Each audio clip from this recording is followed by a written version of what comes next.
what a night we had in the NBA. Welcome to NBA Today. He is our NBA reporter, Tim McMahon. Howdy, partner. Howdy. Y'all don't know how big my head is, do you?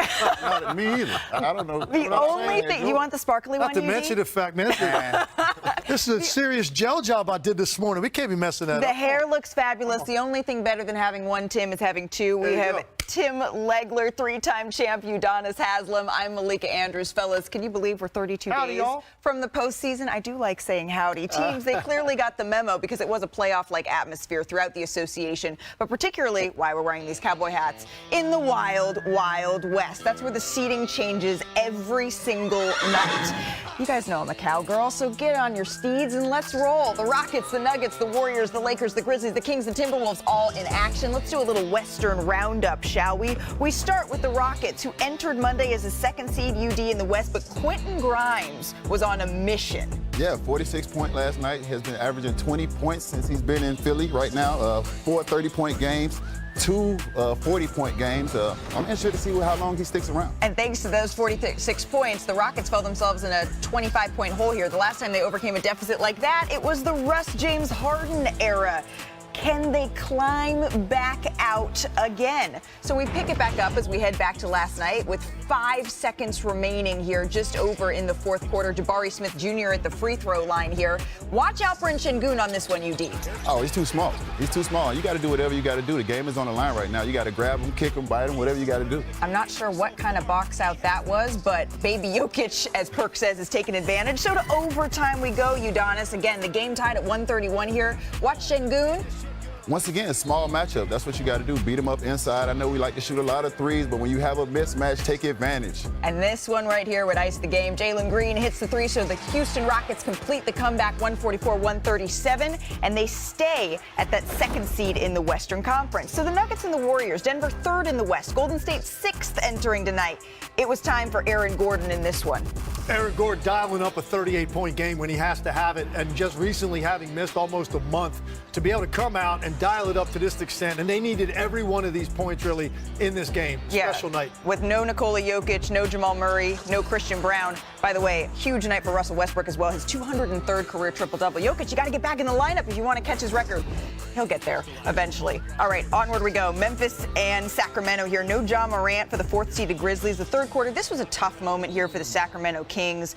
Domantas Sabonis legs, twists his ankle going for the layup. Just another look at this right here. And that's all the way over. You see that outside of that ankle touch the court, you know that's going to be some swelling, and we'll see how long he's going to be out. Yeah, you have to wonder how that's going to impact their pursuit of the play-in and playoffs. Malik Monk hits the wing three, so he finished with 28. The Kings get the win here, and Sacramento is in that 9th spot right now. All right, let's check in on the Spurs and the Lakers. The 5th-seeded Lakers, still without LeBron James. Luka Doncic, you know how he loves that rim-running big. That's his favorite big to play with. That's what he had in Dallas, 2 of them. He's got one here in L.A. as well. You see Luka with a smile on his face for that reason. And then Austin Reaves. He's had 4 straight games with at least 25 points. Luka, high praise for his new teammate. Well, he's an amazing player. For him to go undrafted is unbelievable. And, you know, it's not easy to go undrafted and then play at this level. And it's amazing just to be by his side. Okay, we've been racing through all of these highlights as the Lakers get to win, and we still haven't gotten to the game of the night here. The Minnesota Timberwolves, they entered this game on an 8-game winning streak, kicking it back out to Mike Conley here. Hey, Legs, did you know the bank's open? Bank is open. Apparently, Obi Toppin must go to that same bank because he hit after hours, too. Oh. Cha-ching! Obi Toppin, there was no stopping in overtime here. Once again, watch Obi Toppin in the corner here. Kicks it back out. Can't play better defense. That's just an incredible shot. A night when a guy had a lot more freedom to take shots because the starters were out. Look at this. Tyrese Halliburton. Same exact play to beat the Bucks. Eerily familiar on the opposite side of the court a week ago. And then watch here. The Pacers able to get their hand on the inbounds pass here. So Julius Randle can't quite get the look that he liked here. The Minnesota Timberwolves streak comes to an end. Here's Coach Chris Finch on the Wolves' loss. Yeah, I mean, it's a game we lost in the first half. Just with our energy and our decision-making was poor. So now you create a team, you know, it's already a really good offensive team, and they get the confidence to kind of get it all cranked up, and that's when you see the shots go in. I mean, there were some big time shot making by them, but they felt that comfort pretty much all game. So the Wolves have been rolling lately. They won 8 straight prior to last night, but their clutch time struggles, they popped up again. The 24 clutch time losses this season, they're the most of any team in the association. So I think it's time for a little bit of Legler's lab on how the shorthanded Pacers took down the NBA's hottest team. Legs, what's bubbling in your beaker? All right, Malika, let's get in the lab. I'm over here with UD, and we're going to talk about the anatomy of winning and losing in late game situations. And I know UD has a lot to say about Minnesota's last possession in regulation, what they probably should have gotten, what they ended up getting instead. So let's just start off right here.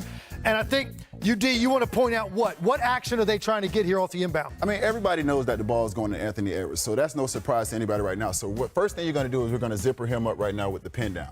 So as we zipper him up,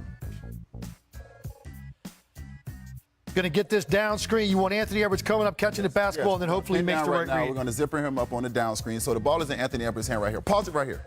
So now, as we see this guy come up right here and try to get the ball out of Anthony Edwards' hands, the first mistake he makes is Ant can see him. He can look right at him. So if this is LeBron James or Luka Doncic, they're immediately going to attack the weak side right now.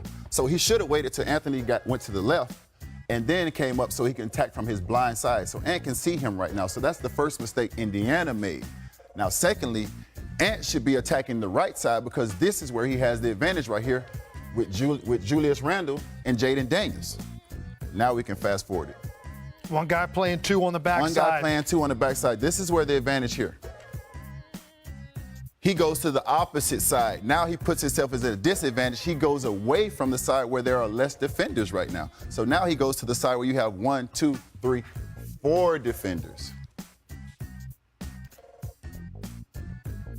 Jaden Daniels does what he's supposed to do. He pulls out of the corner. Mind you, he had just hit the 3 that sent it to 115 before it went into overtime, shooting 40% from 3 right now. So Indiana made a mistake by over-rotating early, taking away Julius Randle too early. This guy should have been playing 2 right here in between. He rotated over, took away Julius Randle too early, left Jaden Daniels wide open to the pool, 40% three-point shooter.